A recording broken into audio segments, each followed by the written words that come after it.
everybody, this is Cooke here with Higher Life Estates and Higher Life Costa Rica.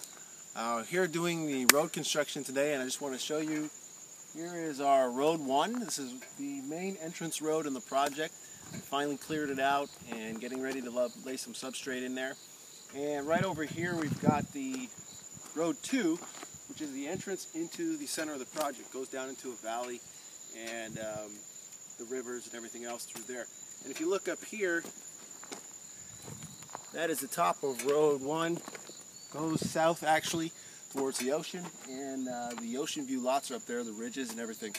So as you can see, we're making progress, and we've got quite a wide road here.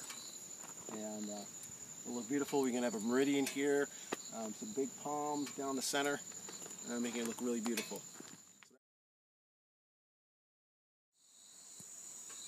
So we're here now in the interior road. This is Road 2. And you can see a road. You can actually see what it's going to look like pre-brick, substrate that we're going to be laying down here. So it's great now that we can drive through here and make use of this road.